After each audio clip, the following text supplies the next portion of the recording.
What is up, everybody, and welcome to another rendition of the patented, trademarked, copyrighted Kat and Zach show. Kat, how are you doing tonight? Copyrighted for sure. I'm good. I gotta wake up. These consecutive Tuesday nights of staying up late are catching up to my old bones. Let's So go. We're I'm not getting any younger. excited. I feel that, though. It feels like it's been getting harder every week to do this. Yeah, especially having back to back Bad Batch and then Mando on top Yeah. and no hiatus in between. Usually I take the breather between shows to actually sleep on Tuesday nights. So this is a rare. We've just been chugging along, but happy to be alive. Happy to be here. It's all good. Well, I'm glad to hear that. Let's do roll call. We got Alice, Charlie, Serena, Darth Wevin, 821. I just Felix. Welcome in. I haven't seen you here Yeah. before. Welcome. But yeah, there's no Alex tonight. He is one with the Force. So you just have us. And it's a big night for Star Wars. We've got another episode of The Mandalorian, and then more importantly, I feel like, at least personally, the Bad Batch is ending, and it has been really heating up the last few weeks. So between the two of those, Kat, which one are you more jonesing to see tonight? I think Bad Batch, obviously just because it's the finale, and the fact that it's two-parter is very exciting, especially because season 1 finale, they spread it out and we had to wait. So I think in terms of the animation as well, and with the shorter episodes, to just release them in 2 parts and have, 50 minutes versus just 25, I think it eliminates so much, of the disappointment that just comes with having to wait, then the climax, and then being like no, and then waiting Yeah. a week. Get it all in our system right away so that we can just enjoy it as it's meant to be, especially if it is a 2-part segment arc, which I'm sure it will be since they're releasing them at the same time. That's always a good omen. If there's 2 back-to-back releases, it's got to be for a reason. It's So not gonna be filler, that's for sure. Oh, it's so nice to have the emoji rain back, and also to see your comments. Yes, I got so relieved when they popped up. I was like, phew. No Phew. issues tonight. Crosshair better get a lunch buddy. I don't know if Crosshair is gonna see the end of this episode. Hopefully he does. Hopefully he No, doesn't die. no, wait. Is that actually plausible? Do we think that's actually on the cards for tonight? I don't think so, but it does feel like someone's gonna die, which is what I wanted to transition into. Of all the characters in the show, who do you think could potentially be on the chopping block in tonight's episodes? If anyone, unless you don't think anyone will die. Why does everyone feel what am I missing out on something? What are the vibes that have been leading up to making everyone think someone's gonna kick the bucket? I think it's just the darker, tonal shift that the show's undertaken in the last few weeks. Also, thank you, Barbs. Yeah, almost 20K, Yeah. less than 1,000 to go. Let's go, Sid. That seems to be everybody's vote. Kill Lizard Lady now. If I'm being honest, if I were to have just an educated guess, one character that I've been very surprised about all season that they've been building up is Tech. I feel like he's gotten way more screen time, way more character development, even more so than Hunter. Definitely more than Wrecker. He seems to be the character study of this season, especially when, Echo split. So I feel like we've gotten way more development on him than anybody else, which always leads me to be scared / question, okay, why? I agree. Okay. The Walking Dead did that to me. They every time they'd kill someone off, they would spin the episode before, making you like them more and developing them, and then they'd kill them. And so now whenever that happens in a show, I'm like, oh no, they're gonna kill Tech, not Tick. Walking Dead gave you oh my goodness, PTSD. That's what I'm nervous about, though, because we've had talks about this. Why Hunter's had, I can count 10 lines that he's spoken, and he was seemingly, the leader of the pack, and I feel like he's been, not pushed to the side necessarily, but it's just that Tech has gotten so much. So I'm on edge about that. I'm scared. like, especially for it would be huge development for like Omega in like a negative sad way, because she had that huge heart to heart with Tech in the middle of the season there, and they kind of connected on a new level and, you know, formed a different bond. And I don't know, I hope I'm wrong. I think I am gonna be wrong, but I don't know. If I'm being honest, Tech is just my guess. Like, if I had to, but if I'm being completely honest, I don't think anybody has it coming. Especially hopefully not Crosshair. Please, Lord, no. Yeah, I feel like of all the characters, if Tech died, I would be the most gutted because so if Echo died, I don't know. It's almost like, well, we thought he was dead before, and he got another, chance at life. So it would be sad, but it would be more acceptable. And then if Sid died, I'd be happy. If Wrecker died, I don't think I would care that much. But if Tech died, he's just there's like an innocence about him, I feel like, and some like a sense of purity to him, to where it would just be sad. It'd be like watching a dog die or something. It'd just be like, he doesn't Yeah. deserve that. Like, he's a good dude. Right. That's so true, especially after we learn like he processes things way differently. And I don't know. I really do think if I had to lean one way or the other, I think we're wrong, and I don't think it's gonna happen. If I had to like bet money on this, I don't think. I mean, I am curious if there's gonna be some sort of big, twist, or some sort of what's gonna be the big shock here of the finale, because I think we all have an assumption of what the premise might be going in, or at least the conflict at hand. Now, I genuinely do feel like, though, what do you think, Zach? Like, I have just a gut feeling this is going to end off on a huge like cliffhanger this I season. I hope not, but I mean, I'm conflicted because if it leaves off on a big cliffhanger, that means it was amazing, and when we really want to see more, and at the same time, that's going to be really painful. But I don't know. I just feel like if they're gonna infiltrate this Mount Tantus, someone's got to die. Like the security's insane. We talked about this last week. It'd be like breaking into Area 51, and it's just, I don't know, and it's gotten so much darker, and the doctor is super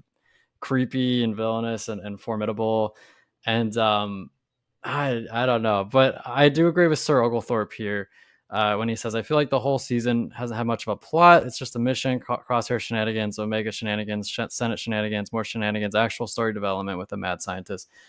I agree. I think that this last 4 episode stretch should have been earlier, if that makes sense. Like they should have hit the ground running quicker. It did feel like they meandered for a long time, far too long. Do you agree with that, or are you Oh, okay with? 1,000% no, and that's why I feel like we're building up to a cliffhanger here, because everything has happened.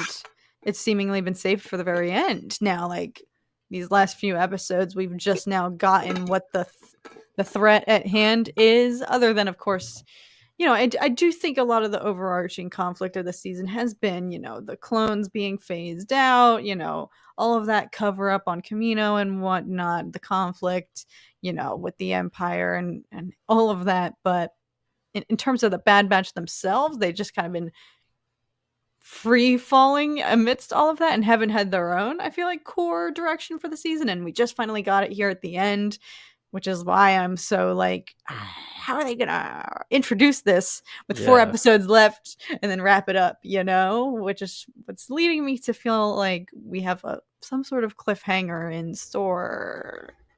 They Sorry. was it a ghost? It was a motorcycle, but I've never heard something that sounded. I actually thought it was like some weird. It sounded like a gremlin, for lack of a better word. But you're totally right. They do have so much to wrap up in 2 episodes. I don't know how they can do it. Short episodes too. I mean, I'm assuming each one's going to be about 24 minutes or so, 22 minutes. So I don't know. Like, I agree. It feels like we're headed towards a cliffhanger, and it's gonna be painful, I'm sure, having to wait God knows how long Mhm. for season Well, 3.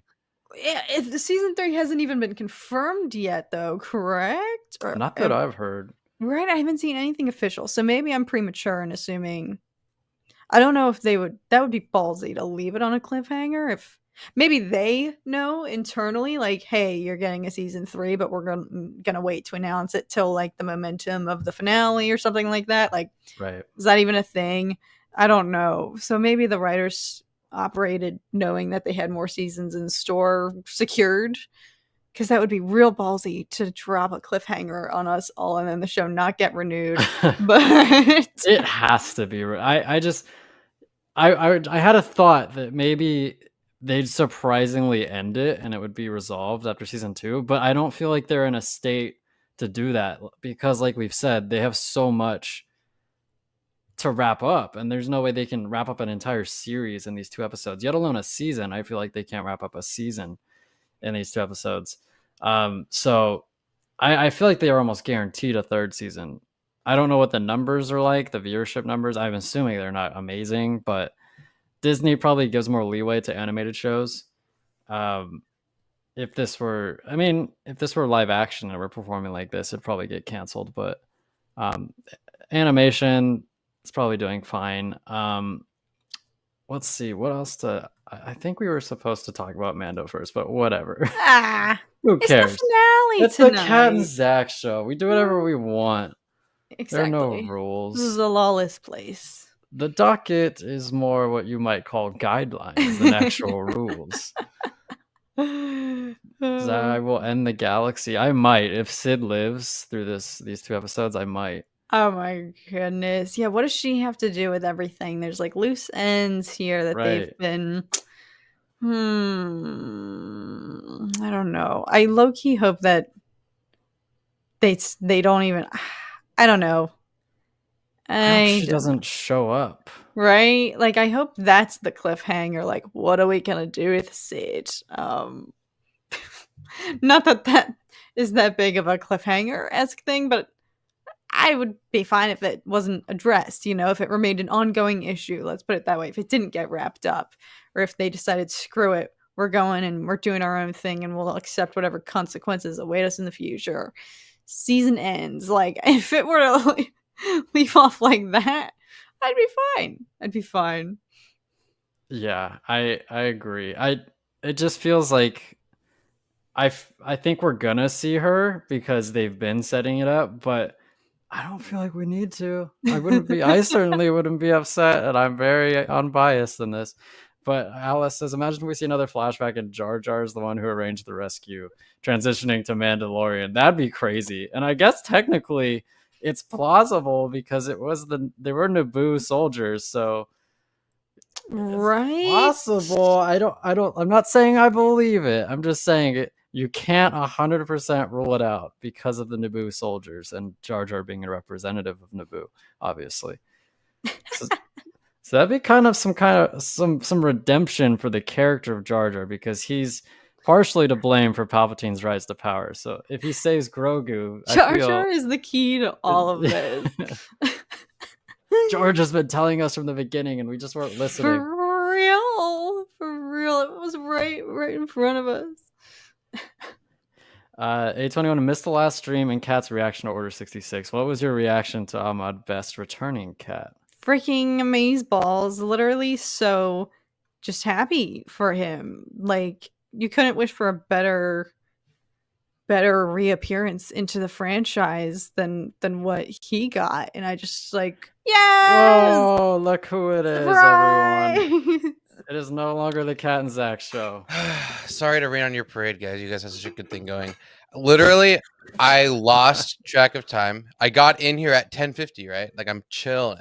I'm like, okay, Yeah, I got you, this, and then you dipped. and then because nothing was working. I come in, I boot up the PC. It's taken forever. I come in, my camera's not working. I restart my PC again, and now it's finally working. So thank Christ. Praise problems.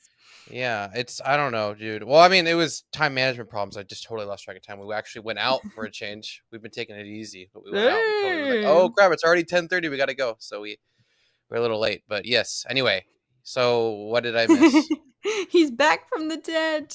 We were just talking Bad Batch, if we think anyone's gonna die, and then we were talking about if Aside from Sid. aside from Sid, and then Oh we were my talking about goodness. how they're gonna possibly wrap this up before the season ends. Death predictions, Alex. Somebody said there are death flags all over this episode. Who was that? Do you think they're gonna fail trying to break into Tanis? I hope so. I'd love a dark ending. I really do like dark ending. I think that would be sick. I think the fact that they kind of succeed in everything, or if they fail, they always get out alive for the most part, right? For this to be kind of the thing that they can't do would make sense, because this is supposed to be like the end all be all of secret operations for the Empire, right? So I mean, it would make sense, right? I've compared it to like trying to break into Area 51. You're not gonna do it. It's not an easy thing. Exactly, dude. It's impenetrable, Wade. I just want to say, Mandalorian Legion, I appreciate you every week letting us know if like the episode is gonna be good or not. You get us hype. You do. So he says this episode of The Mandalorian has gotten a lot of praise from the actors, so we should be in for a good one. Like, you're so clued into it, and I love it. He's our news guy. He's our hype man. Hell yeah. Oh, Alice is leaving us. Damn it, Alice. Hi, Queen. We'll miss you.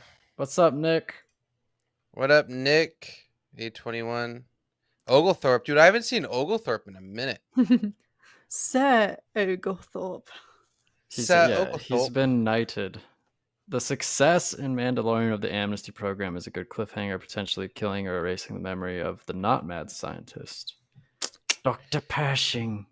Dr. Pershing. I think the entire like gas thing that he's created that he's immune to is such a cool thing. Also, God. like imagine having like a bioweapon that you're immune to. That's fucking cool. Because not everyone probably knows that, and they're like, "Oh, we're gonna use this against him, and we're gonna escape." And then he's like, "Bro, I'm good.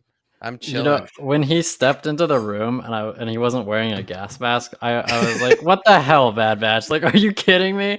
Like, oh, yeah. And then they explained it. Yeah, dude, Bad Batch is like better than Mando right now, in my opinion. I don't know. We didn't really talk about it. I don't think I wasn't here on Thursday. But in my opinion, the last two episodes have been better for me than Mando's episodes have.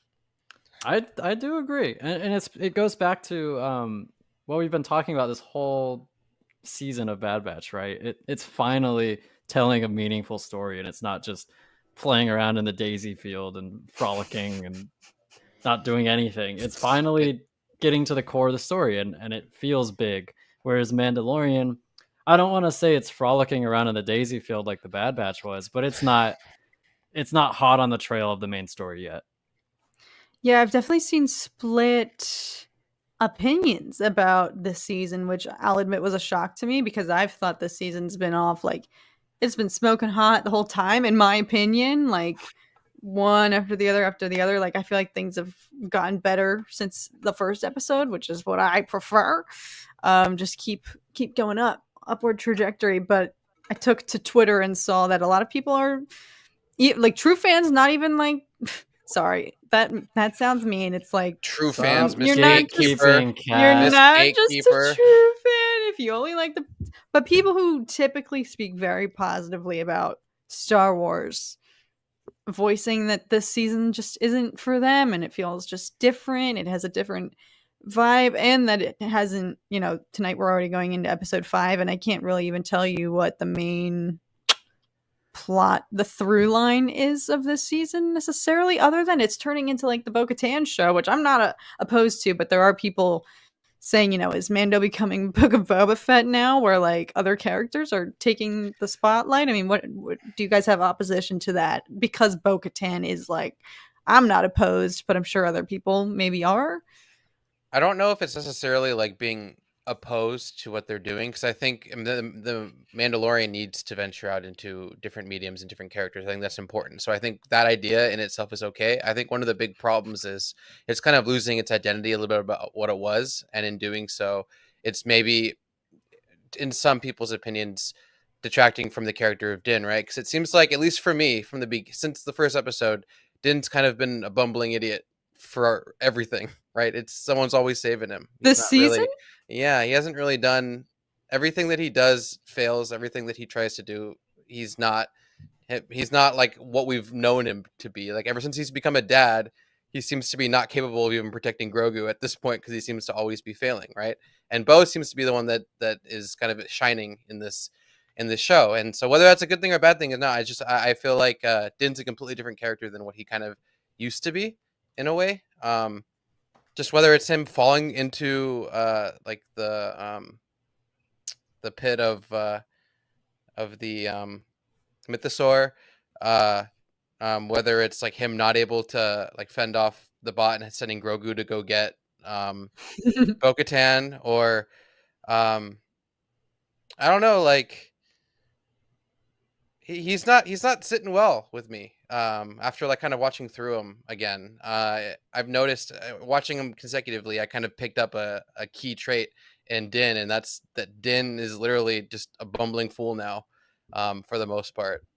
So I don't know. I don't know what you guys think.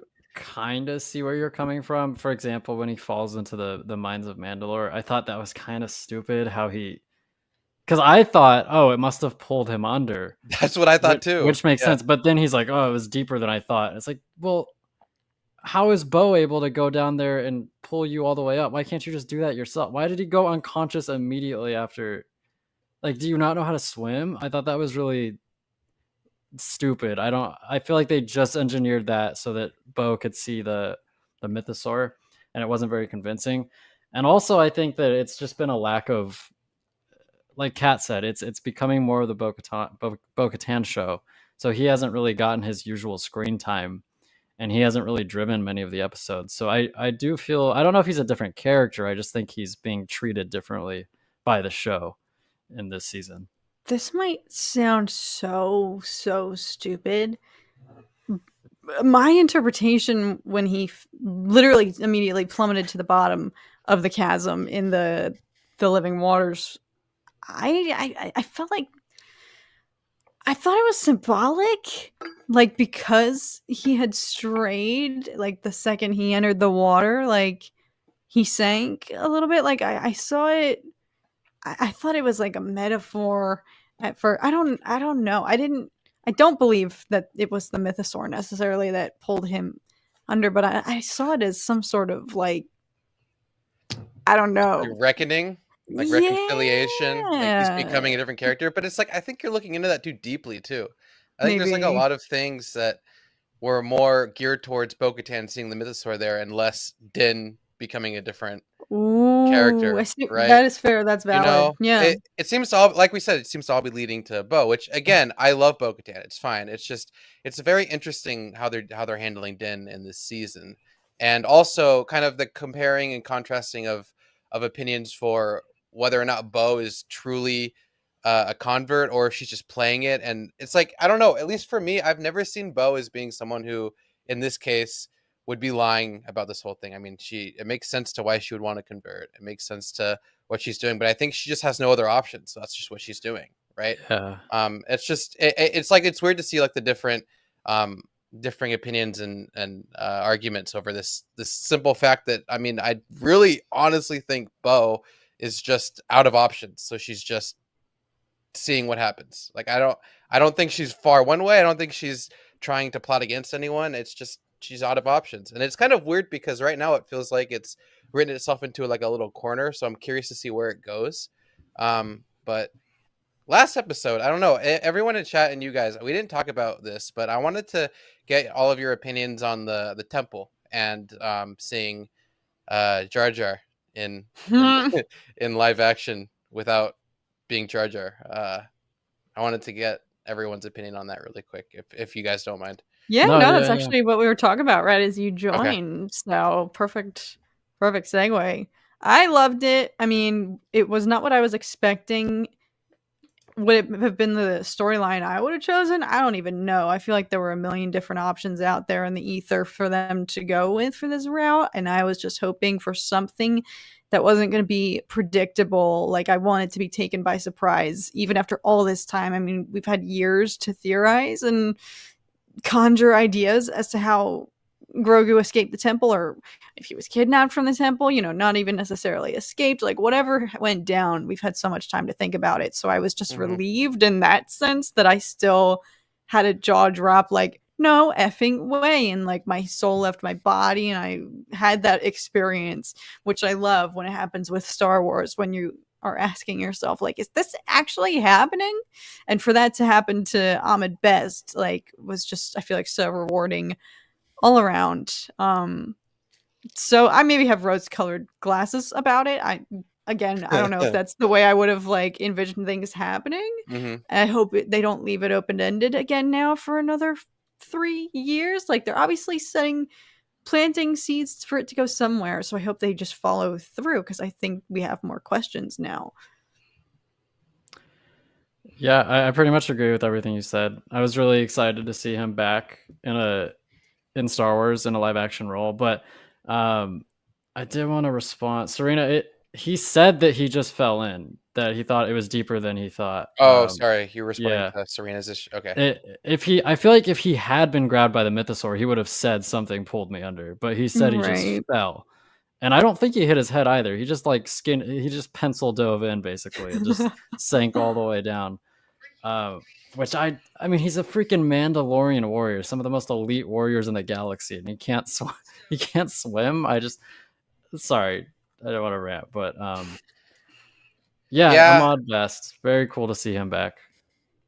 Yeah, I think if it's predictable, it's not as fun, right? I think if fans can predict everything, it wouldn't be fun. The idea of predicting and having the whole theorization of how things play out is the fun part, right? But for the most part, I don't think people generally want to be right. They want to have their theories kind of be cool and they're fun, right? But usually what the IP comes up with is way better than what anyone thought of, right? That's usually what people want to believe. And then when it's not, it goes back to, oh, it would have been so much better if it did this and that and this and that. And for me, at least, I was okay with it being an unknown Jedi, or in this case, a kids show Jedi that showed up and saved the day, because there's so many Jedi that survived, and I have no real issue with them adding more Jedi that survived after Order 66, because there's a lot of stories that we just didn't see, and there's a lot of Jedi that had to have survived it, right? Like, there's no way there's every single Jedi would have just failed in that case, except for like the main characters. So if anything, it adds to the story. It makes it more enticing and intriguing. I just was not a fan of how it looked. Me and Zach talked about this a little bit at the end. I don't like the long shots. I really didn't like the color grading. I didn't like how the Jedi died quickly. There was a ton of Jedi defending Grogu, so it adds more question. Why were there so many Jedi Knights and Masters protecting Grogu, but on the other hand, they were just straight up ignoring all the other younglings that were just hiding? Other children are being slaughtered. So like, what's the explanation there? Why is it a long shot? Why does it feel so small? Why did they use the volume on the choreography? Why does the choreography not look like the prequels? The only shot for me that matched perfectly was the shot leaving the temple and seeing it in flames, engulfed in flames. It looked exactly like prequels, and that's what I was hoping for the entire scene to be, right? And I know it's a big ask. It's a massive ask. I understand that completely. Like, I'm not sitting here, on my high horse saying like I'm better than Disney or any of that. I'm just saying from my from my goggles of what I remember as a kid from Star Wars, and even now watching it, I want it to be similar to what I remember. And if there's any indifference or any kind of slight detail that doesn't quite match and hit the mark, it's going to stick out to me and not be as immersive, and it's going to make me a little sad. Nerdy as fuck to say that, I know, but there's just something about it where it just needs to be consistent, and if it's not, it takes away from the effect. So that might just be me. But no, that's very fair, because I think you hit the nail on the head. A lot of what we associate with Star Wars is our childhood and how we perceived it, like when we were younger, and just the initial impression that we get from the vibe, the aesthetic. Like, when you think, I think we all have a common theme in our heads when we think of Star Wars, and so when we are introduced to imagery that doesn't fit with that, like for example, that happened to me like at times with Kenobi. I think it happened to a lot of people, like with Andor, like when we see a version of Star Wars that doesn't that kind of feels like it doesn't fit with how we envision it, you know? Like, if I think that's perfectly fair, like, criticism, because Star Wars is so it has a vibe overarching, but I think with all the live action shows we've been getting, it's kind of been like straying from Yeah. that a little bit. Yeah, 100%. I mean, I like, to be fair, I understand it's a TV show budget, it's a TV show, but there's just certain details that need to be the same when referring to when like referring back to an area where the source material did look like that, right? If there's a different situation that we've never seen before and that's what it looks like, that's what it looks like. It's all good. It's fine. I mean, I understand, but even if it looks cheap though, if it looks bad, it's noticeable, right? Like in areas in Kenobi we've never been before, but even looking at it, we're like, well, that could have probably looked a little bit better, right? So I mean, yeah, thanks to Andor, like, I don't even accept, not that I have the right to accept or reject, but like TV show budget, that Andor operated on that seemingly too. I don't know what the numbers were, but as far as we know, Andor had TV show budget too. So yeah, like, because they had people like Pixel Joker working on it, uh, right? Like they had a lot of talented people working on that show. So maybe that's something, I don't know. I Like mean, They like just didn't use the volume at all either. yeah, true practical locations, yeah. yeah, And you can just tell. I mean, even if you don't know, like if you had no idea that they didn't use the volume, it's just some instinctual aspect to the show that just is conveyed to the audience is that, oh, this looks real. Like this is actually, like, I'm seeing Coruscant, I'm seeing Aldani or whatever. It's because, you know, they're actually there shooting it there on set, and it plays better even if you're not conscious of it. Whereas Andor, or not Andor, as Kenobi, like Kenobi just looked, I don't know, I couldn't put my finger on it until I found out that they basically exclusively shot on the volume. yeah, yeah. So I wanted to address this. Dooku is probably the only other one that you see with the speeder like way above ground, right? Or is there another one aside from like in live action, that is, Yeah, I think so. right? So it can be possible, but they just don't do it, or is it a special type of speeder? That is like an interesting question. I'll be honest, it went right over my head. I I noticed wasn't it, even but I thinking about just that. like that wasn't what it was worrying me, right? Yeah. Like I said, the moment he leaves the temple, everything looked pretty good. Like I I loved seeing loved it. the Yeah. gunships. I loved seeing, maybe there was all these like theories about maybe they Jar Jar sent those That's Nubian. exactly what Zach was saying. Yeah, Yeah. and I was like, that's like a funny callback again, like a double callback for him, for Ahmad. And it's like I don't know, like it was okay, but then the fact that it ended right as I went into Lightspeed, it's like it leaves a lot of questions rather than answers. Like it showed us kind of what happened, but it also doesn't give us any answers for why it happened, or why it happened the way it did, or where he's going, or what happened after that, right? So will we get more? I mean, I guess we'll see, Yeah, right? that raises another question. Do you think, I think we're gonna get more, but the question is, do we get more this season, or do they push it down the road? Because they've had this habit of showing us flashes of it. Like we saw it in Book of Boba Fett, and then we had to wait until Yeah, now. that's true. In the trailer, what did they show? I'm trying to remember. It was just that shot of Grogu, from Grogu's perspective behind the Jedi as the clones Yeah. were slicing the door open. That was in the trailer? Yeah, Mhm. the Mandalorian trailer. Yeah. Why Oh no, I people thought you said Book of Boba Fett trailer. I'm sorry. Oh That's no, fine. Oh. no. They showed that just during the Grogu Yeah. episode, Grogu and Luke episode. Yeah. Well, I mean, it's fair because there's a lot in Book of Boba Fett that they didn't show that happened. So I guess we'll see where this goes. Um, I mean, I know we're still on the topic of it not being Thrawn, but is there any inkling of do either of you think that it might be Thrawn, or do you think it's just going to be Gideon, and then we'll hear more about Thrawn later on? It's just gonna be Gideon. Thrawn responsible for what? Bombing. Well, they introduced like something, right? Like a fleet of some sort, like a big bad Mhm. of sorts, and they haven't addressed it yet. So they have to probably get into it either this episode or next episode. So I'm just curious of what you guys think it's going to be. I wouldn't be surprised if it were Thrawn. Mainly because I feel like that would be a bold move for Gideon if he is trying to cover his escape. Like, I feel like that would be a quick way to put yourself back on the radar, if he's trying to lay low right now. I don't know. Maybe I'm also just biased because they had that the Purgle scene and whatnot, so it feels like they're planting some like Rebels seeds and other stuff that seemingly I think we might get more of in Ahsoka. There was news that, or I guess, I don't know if it's a theory or news. I don't know what to categorize as news anymore, but there was something about Genevieve O'Reilly.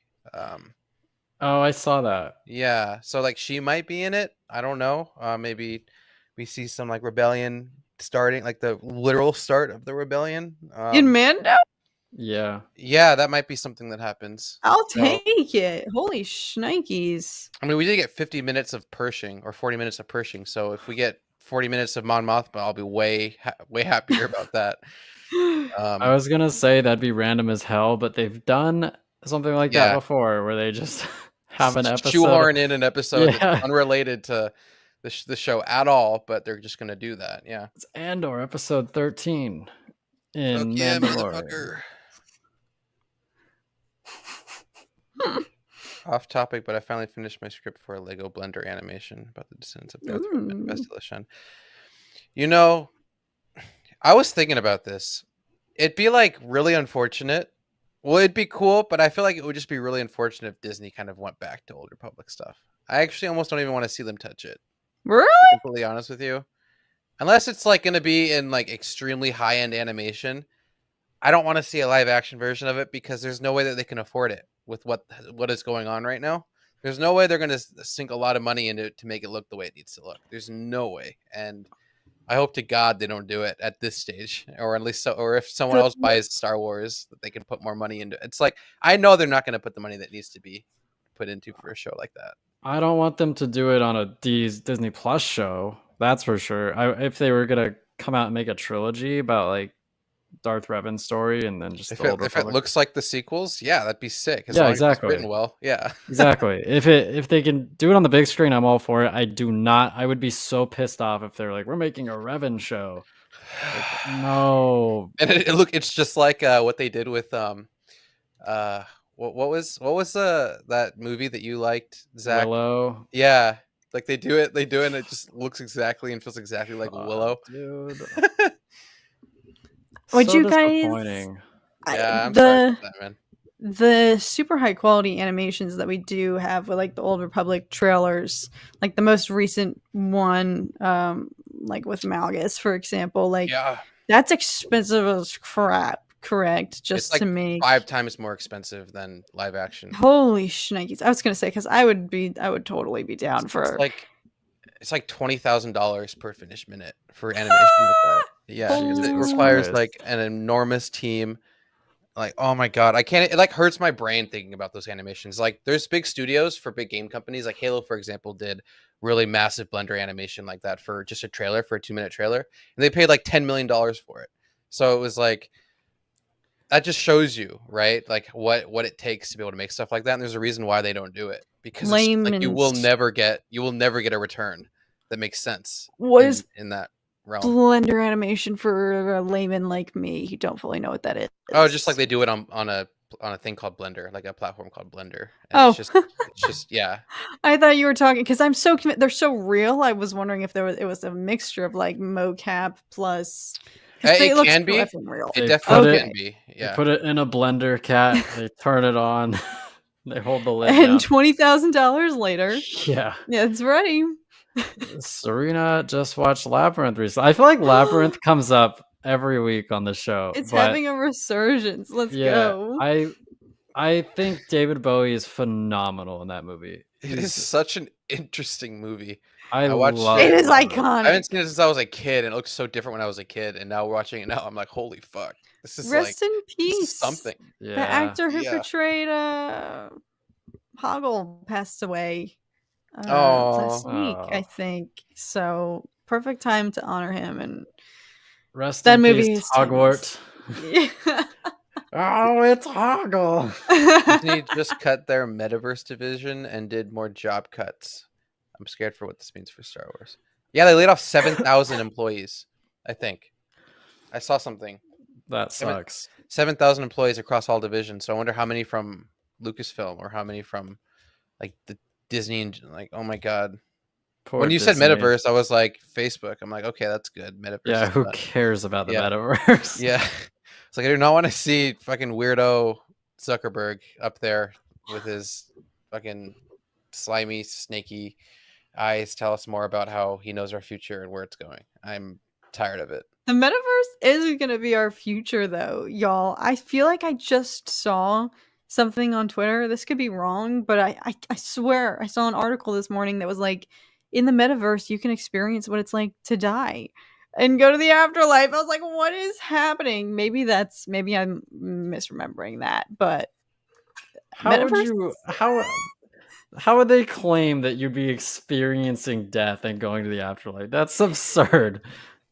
I don't know. This is gonna be our future, though. What y'all. was the thing about like creating a device that simulates death and you can actually die Wait, in it? yes. Were we talking about this? Like an Yeah, that was Oculus, a long like time a ago. VR, correct? And it right? got like banned or something, obviously, right? Because wouldn't it actually kill you? Is Yeah, that there what was we were something talking about like if you got in a car crash with that device on, it would simulate death and you would die. You like squeeze somehow your with your brain? brain. Yeah. I think it was made as a joke. Like the creator made it as like an homage to some like fictional device that did that, and then he's like, "Yeah, we're not going to use this." Went obviously. too far. Yeah. Who knows, dude? I mean, I'm sure there's like some crazy people who would use that the I wrong mean, it way. raises the stakes of your gameplay. That's Oh for my sure. God, imagine. Like you're number one ranked in a game that you'll probably die from. But like eventually when you die, someone else takes number one. You Yeah. play Elden Ring wearing that thing, you're dead. You're dead in like 5 minutes. Oh, That's like I guess God. it's a population control or Oh. A population control, everyone would die. You don't play Elden. You'd have to be. There's probably like a fraction of a percentage of people on this planet who could beat Elden Ring well, without dying. it's the fact of people that would use that while they're playing it is the fact that it's population control because it's killing those types of people. But anyway, not saying anyone is better than another. We'll move on from that weird topic. Man, it already dropped for you, Charlie. Damn. This happens every week. Like 15 minutes out, Charlie's like, "Peace out, everybody." I'm like, "How is this happening?" Charlie, I need you to send me a screen grab right now. I know, need like, to figure out. I'm just gonna put a VPN in your area, and then I'll just fucking watch it that way. no, this makes me get hope. I'm like, let me check Disney Plus. What up, So- Rapid? What's up, Rapid? Yeah, Charlie's actually Kathleen Kennedy. This whole time he's been like deep faking Yeah, Charlie's appearance. yeah. Oh my God. Zach, or Alex, rather, you had read us the runtime for tonight's episode last week, I don't know, correct? dude. Like 43 minutes, I think. Yes, I remember something because like you were that. like, "Oh, runtime for episode 5." Oh, It's yeah. 43 minutes, what but was we all the bet? took- What was the bet that we Alex! made? That's Do you right. guys remember? What was the bet we made? It was for the temple, right? Do you remember what episode? No, We it was all Dr. said- Pershing. It was when Oh. we were gonna see Dr. Pershing. That was the bet, and we We all made lost. too many. We made so many bets. I lost track. No, we did a temple one too. We're addicted to gambling. We did a temple one too. I know we did. Chat. Charlie. I mean, it's clearly documented. We have receipts. Oh. That is true, but I feel like Cat won. I distinctly remember you saying like Mm. episode 4 or some shit, and me and Zach were like 6 and 7 or I something. think I said 6 or 7. You know, maybe. I feel like Alex was 5. Zach went for 6, and I was like, well, I don't know.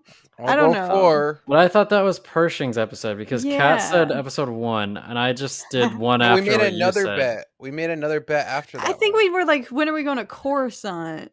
I don't know if it necessarily. I don't know. Yeah, but We should- Serena Cat always wins, so I just want to make sure.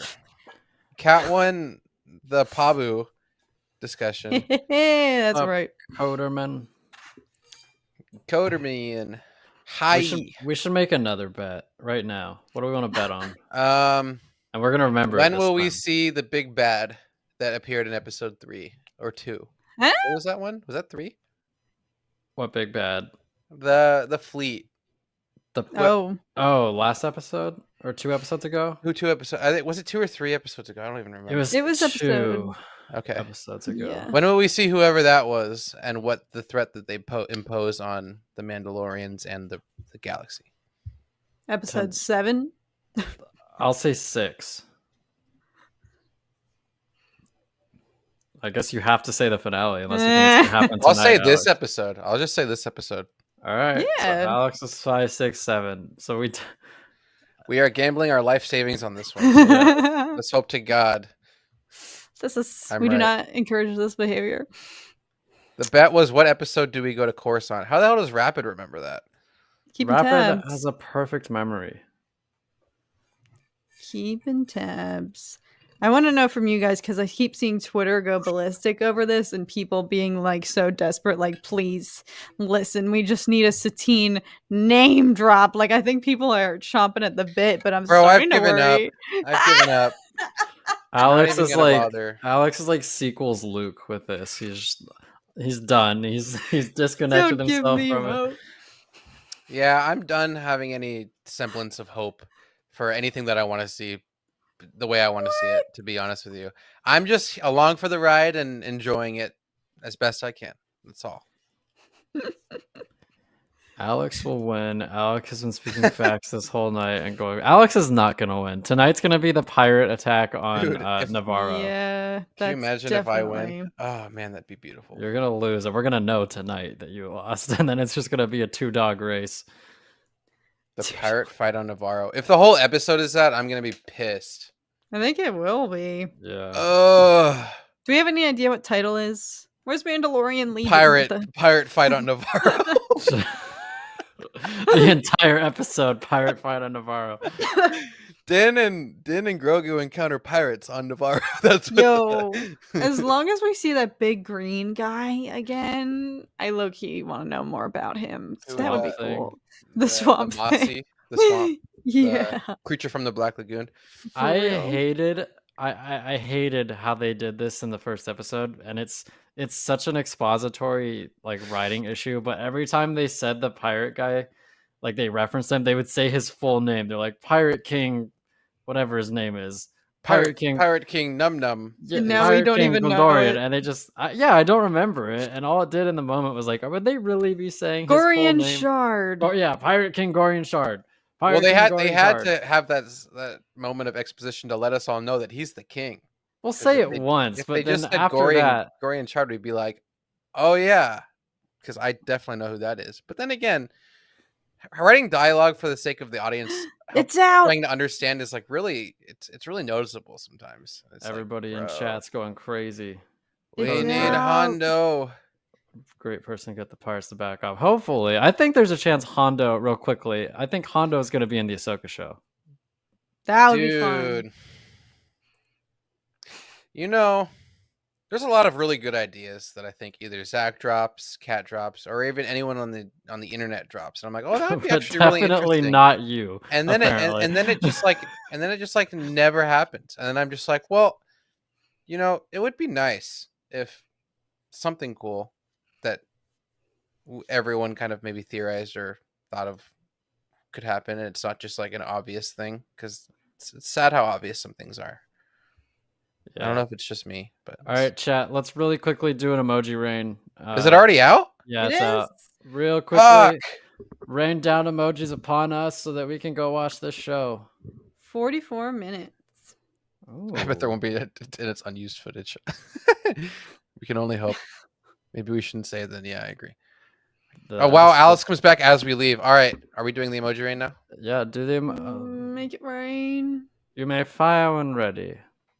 Do we not have our Tarkin clip? I have it. I just don't feel like.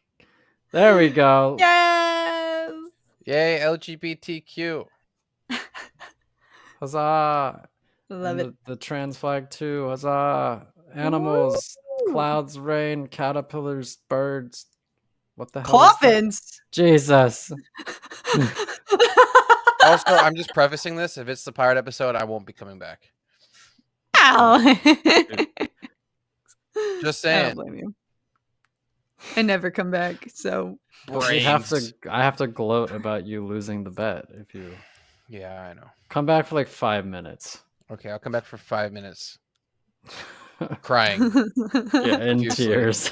Yeah, my eyes will be super red, and I'll make like a apology style video Oh my god. about how I was wrong about the bet, and that I'm sorry for letting everyone down. Not clickbait. I'm leaving ADHD. I was wrong. Not clickbait. I was abused, not clickbait. ADHD Pat and and Zach are Catherine dicks, not LaSalle clickbait. ridiculed me live. I thought they were my friends. My friends. My beautiful Oh my friends. god. They should have a painful death. Dude, I love that emoji, the shooting star one. It's like one Yeah. of my It's favorites. so cute. It's elegant. All right, everybody, let's watch this freaking episode. It's been wonderful spending this night with you, but I will see you, Cat, later. Succession cat. Okay. Yes. Bye, everyone. Bye, friends. I will be back. I love you. I love you all. Goodbye. Okay, that's enough. All right. Okay. Let me zoom in on this a little bit, and then we'll start this party. The opposite of what Wendu said to Dooku. This party's not over. This party's just getting started. All right. I'm starting the episode. Enjoy, everybody. I'm going to skip the recap as per usual. Oh, what the hell? Why is it frozen? It's frozen. Come on, Disney Plus.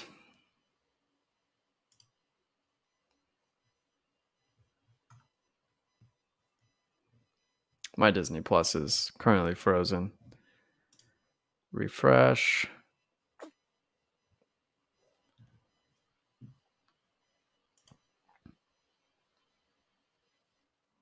All right, finally. Okay, it's working again. So, starting stopwatch, starting the episode, and I'm skipping the recap.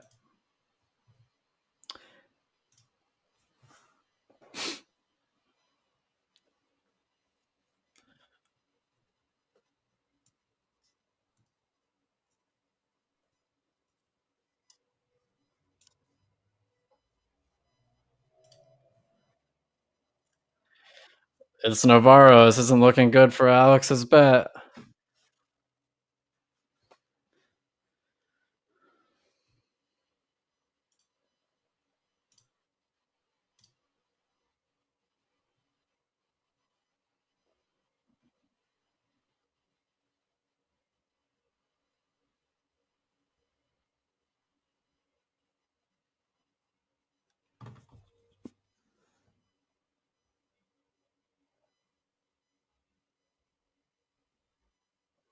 That is a fly ass outfit.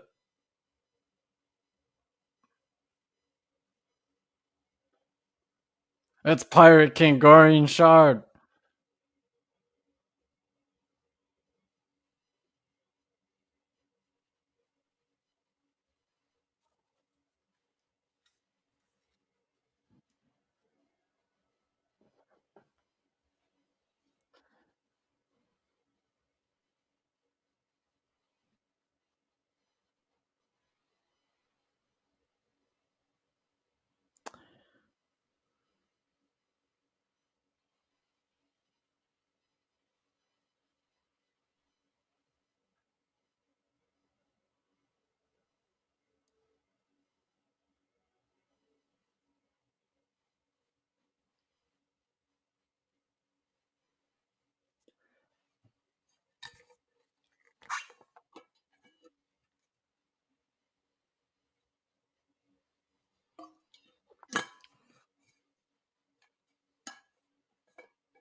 I mean, he should have seen this coming.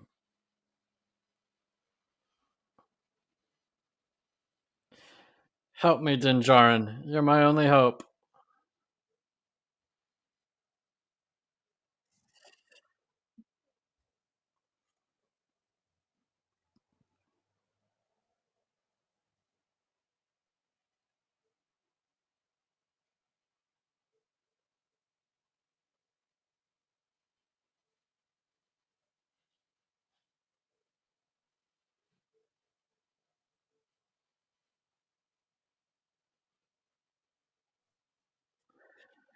This kind of thing is explored in the Aftermath trilogy. I read the first one. I wasn't too impressed, so I didn't read the other two.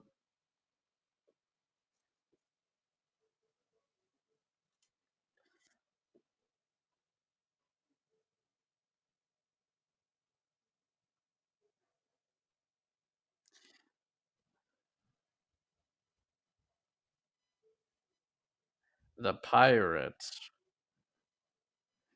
Do you mean the Pirate King Gorian Shard?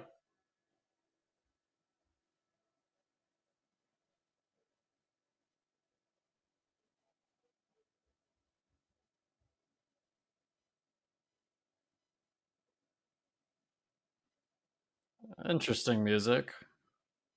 Kind of like it.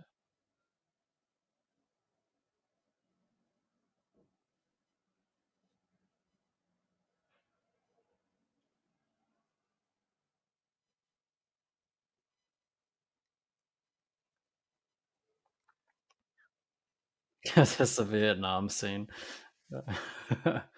No, because Fortunate Son isn't playing by Credence.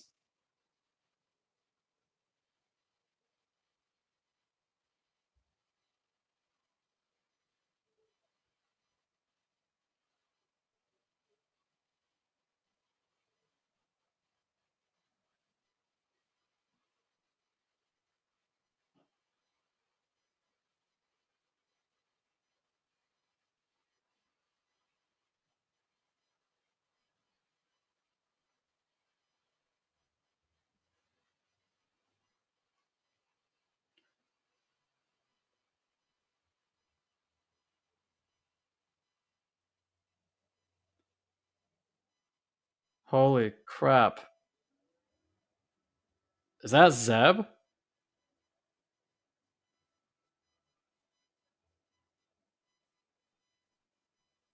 That's Zeb.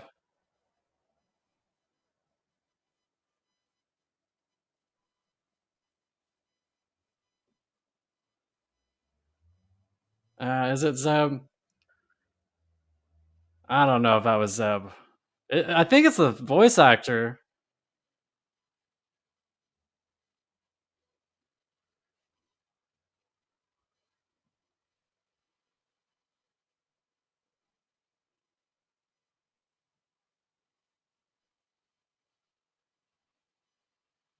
I guess we'll find out in the credits.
I don't know if that was Zeb.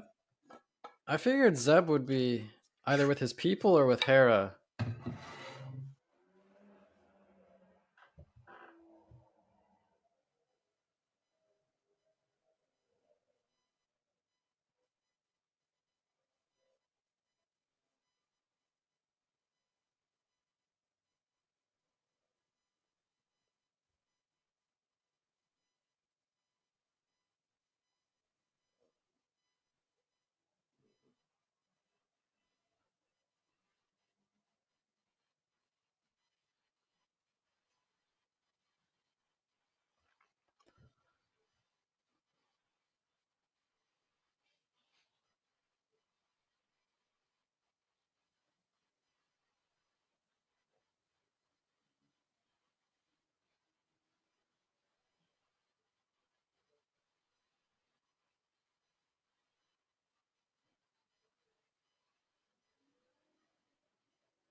He's not wrong.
He's now Moses leading his people into the desert.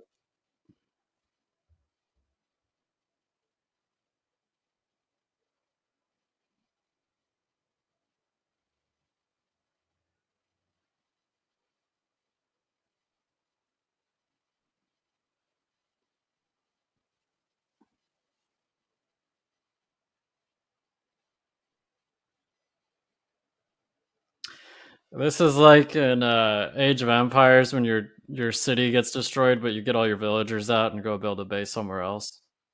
It's just like that.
Is this where we see the trailer shot of him walking out of the cave?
I don't feel like they've provided a narrative thread between the pirates and the Empire it kind of feels weird that he thinks that.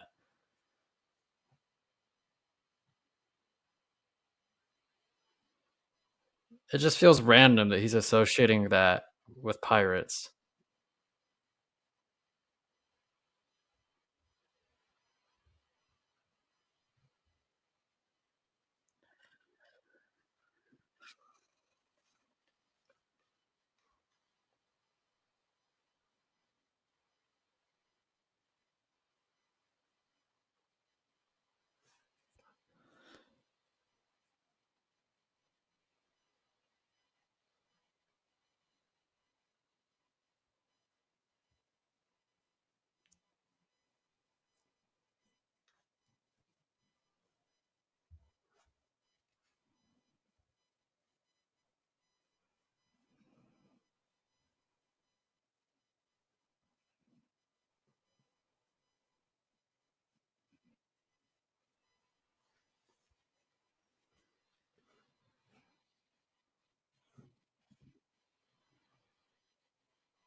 Yeah, of course you do.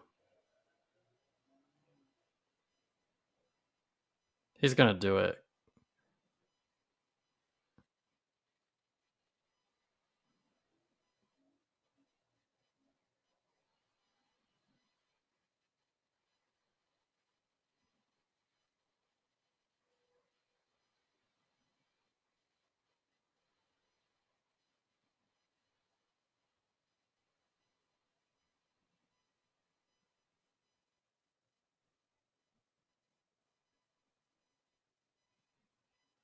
Dude, he helped save your kid last week.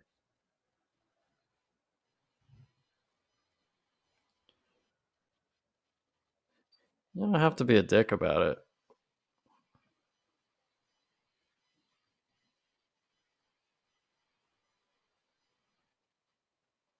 There you go.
Isn't it weird how there aren't any human pirates?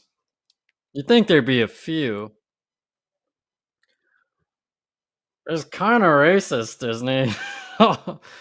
I'm sure not all pirates are aliens.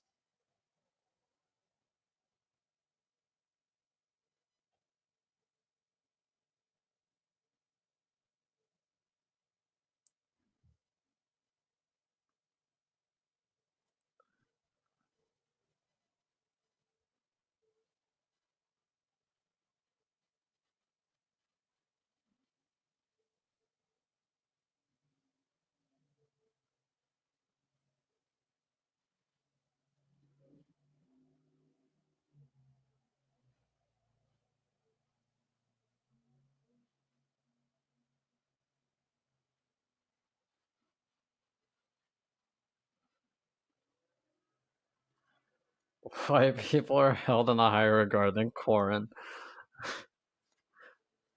Aren't Corin like second class citizens on their own planet?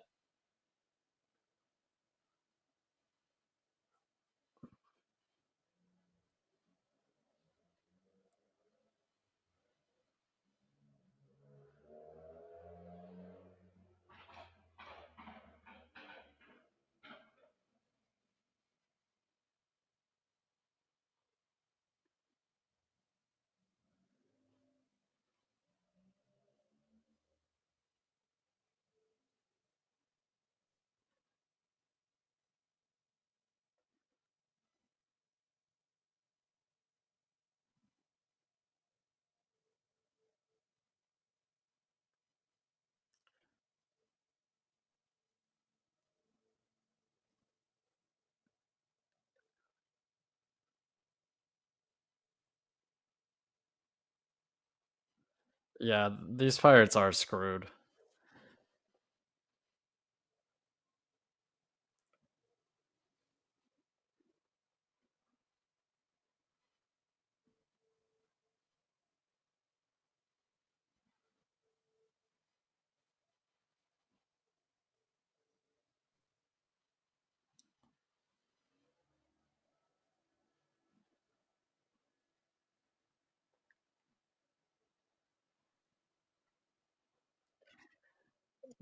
Yeah, they used all the ones that look kind of scummy and evil and rotten. Which I mean, to a certain extent, I don't have a problem with it because I have been clamoring for more aliens in Star Wars, especially like Andor and whatever. It's just funny that they don't have like a few humans.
Yeah, that'll do it.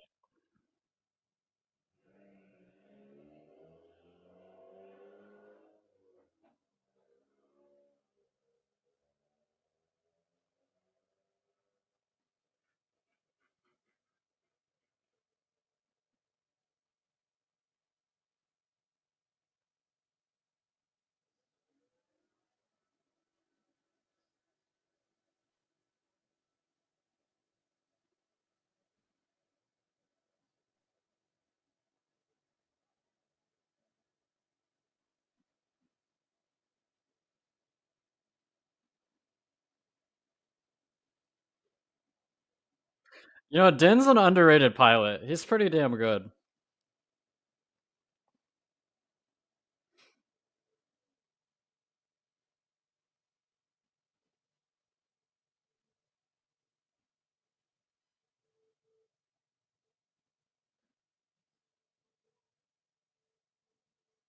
Yeah, that's a cracked skull.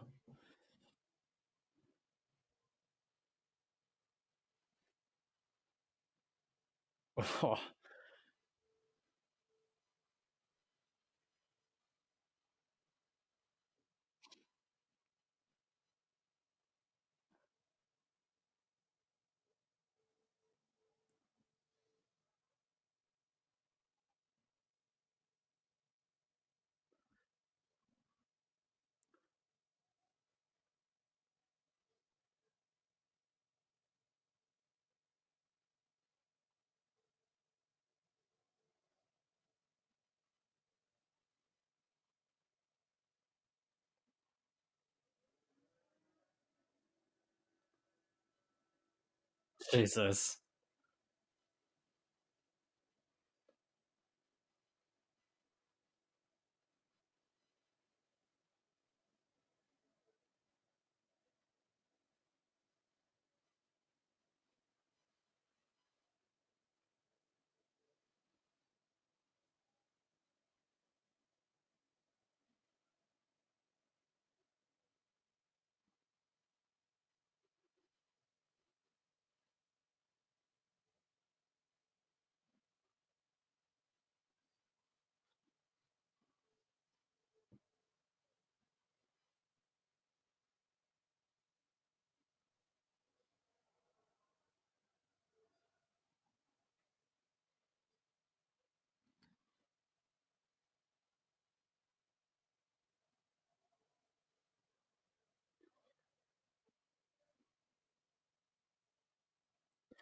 Lucky that didn't hit the town.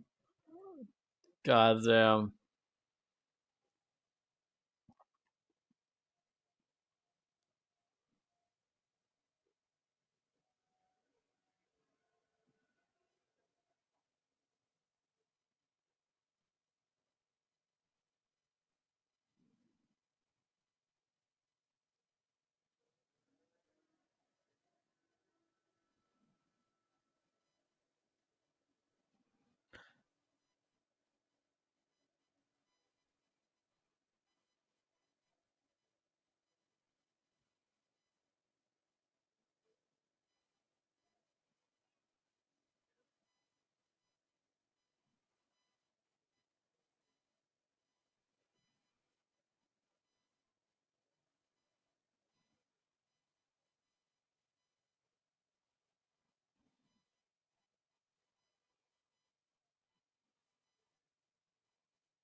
This is the way.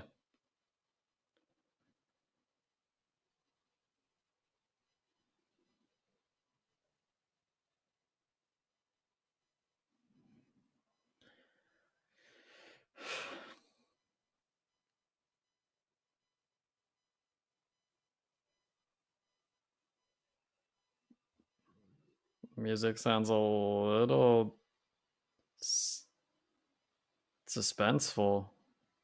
Maybe a little sinister.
So she's gonna need that dark saber.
I thought that was it, but we get a little more.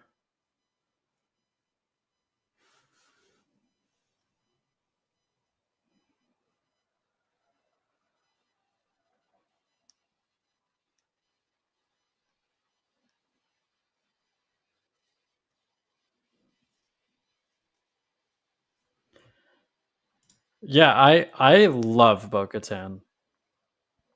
I imagine there's a lot of people out there who maybe haven't seen Clone Wars who don't feel the same way about this becoming the Bo-Katan show, but I freaking love Bo-Katan. She's one of my favorite characters. She's my favorite Mandalorian, for sure.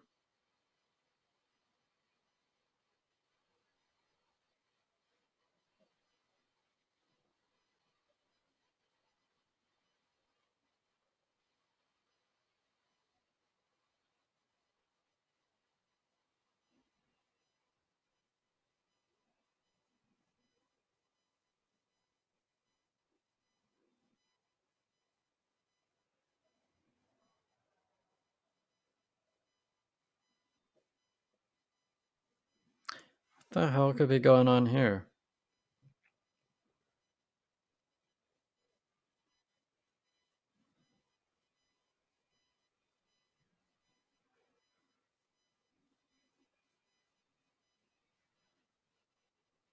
Oh, this is Gideon. He's escaped.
Huh.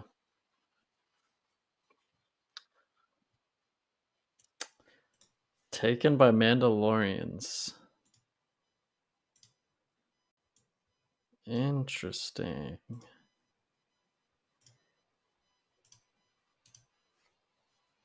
I guess the only people it could really be is probably Bo's former companions, Cuska Reeves and whatever that guy. Oh, what was it? Zeb? Did they was he in the credits as Zeb? I forgot to check that because it definitely sounded like Zeb and it looked like Zeb, the same species. But let's see.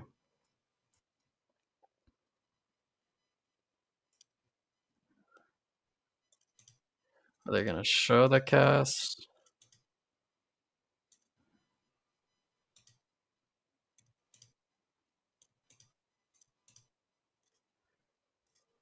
It was Zeb. Fuck yeah. Yeah, it was Zeb. It's in the credits. That was Zeb. It was confirmed to be Zeb. What a random cameo.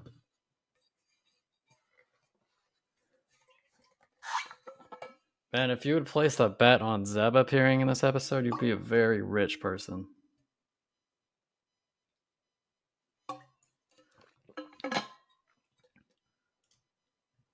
I think it was cool it was not all about pirates. Yeah, if it had just been about pirates, it would have been it would have been an okay episode, but I think the fact that it did deal with some Mandalorian lore was pretty sick. And we're about to be joined by AD Edits. He's back. So you lost the bet. You were so close to. I thought I was totally thinking, oh my god, there's still more. We're gonna see him, and then we didn't, and I was like, damn. But yeah, that Zeb. It was Zeb. I checked the credits. It was Zeb. Oh, that's cool, man. Yeah, that's cool. Hey, he looked good too.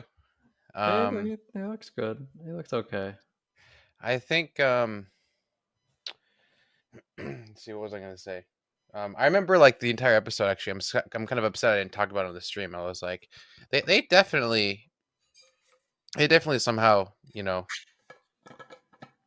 got. I think what happened with Moff Gideon is what they're trying to do is what they're doing with Pershing, obviously, right? They're getting him arrested so that they can extract him. So, like, I wonder if we're gonna see that, or it's just gonna be implied. I hope we don't see that because we already got more than enough of Pershing, but it seems like there's a faulty prison system and flight crew associated with these prisoner transports. Yeah, I think that it's one of two things. I think either Bo-Katan's former compatriots that we saw in the second season of Mandalorian kidnapped him because she said they were off doing their own thing now, or I think that it's just the Empire remnants and they planted evidence suggesting it was. I was gonna say it'd be really dumb for them to like leave that behind like that. So it almost seems kind of weird that he would just automatically assume that they would extract it and not just blow up whatever remains there were. Right. So yeah, I agree 100%. I think like maybe they planted a war against the Mandalorians for no reason. But yeah, I guess we'll have to see. It does make it interesting though, because now you can kind of think about where it's going. It's going to be a bunch of stuff that we've never seen, right? Because the line where he said, by the time it becomes big enough for you to act, it'll be too late, right? Was in the trailer. So now I think we're literally past like every trailer shot. Yeah. And dialogue. We've got 3 more episodes. 8021 thought the armor was going to take her helmet off at the end when she and Bo were on. Yeah, me too. I thought that was weird. Is she about to remove hers and they're going to have a little face-to-face? Dude, we literally had this conversation where it's like, is Bo gonna keep her fucking helmet on this whole time? Like, we were all pissed off about that, and now it's like, oh, okay, now they're doing that thing where she swapped both worlds. But it seems like it's so interesting how like no matter what the armor says, or just like they all just like look at her like, oh yeah, I guess that's okay. Yeah, you know what I mean? Like whatever the armor says, they're just like, oh, I guess that works. They never question it. They're always just like, yeah, I guess. It's like, now we will remove our helmets. And they're like, oh, yeah, okay. I had that thought. Like, if she had removed her helmet in front of everybody, I wonder how they would have. That would have been really interesting. Yeah. But what was I going to say? I think that a Din Djarin Bo-Katan duel is back on the table now. Because she's basically the armor sponsoring Bo as the next leader of the new Mandalore. So I think that she's gonna tell Bo, you need to get the Darksaber. So you're gonna have to fight Din Djarin for it. But she seems to be pretty accepting of like old ways and new ways combining. Do you really think she's gonna start to like she's gonna instigate a fight? I think so. You think so? Because I think that she knows that the Darksabers, like, she took that shit seriously. When Din had it, she was very serious about the Darksaber. So I think that it's like gospel to her. I guess we'll see. If you're right, that would be very interesting. I don't think it's headed that way. It would make it interesting though. I agree. The War on Mandalorians is an interesting take that they kind of are spinning this also. So she's sponsoring her more base. than the dark saber. I agree, but I think that the dark saber is such a powerful tool to other Mandalorians. Like nobody's gonna believe that she saw a mythosaur, right? But people will believe that she's the rightful ruler if she's holding the dark saber. That's palpable. Like that she can show that. It's Palpatine. Whoa. No, that's not what I said. Holy But- shit! You said but- Palpatine, bro. Wow. But if she wins the dark saber in combat, it shows that she's the rightful leader of Mandalore, which I think is. But is that still even a thing? Like, do they even Yes, care? that's what they've said. They've been talking about it every time the dark saber has been a focal point, and it was talked about at the end of Mandalorian season 2, and it was talked about in the Boba But Fett she's episode. constantly changing things. I really don't think it's gonna matter anymore. They wouldn't have introduced it. It wouldn't be in the show, dude. It's There's a lot of things that it's are never Chekhov's explained gun. in this show. It's a big I Chekhov's guess that's gun. fair. Yeah, I mean, I don't know. We'll see. I don't think so. Oh my god, that was awesome. I just got back.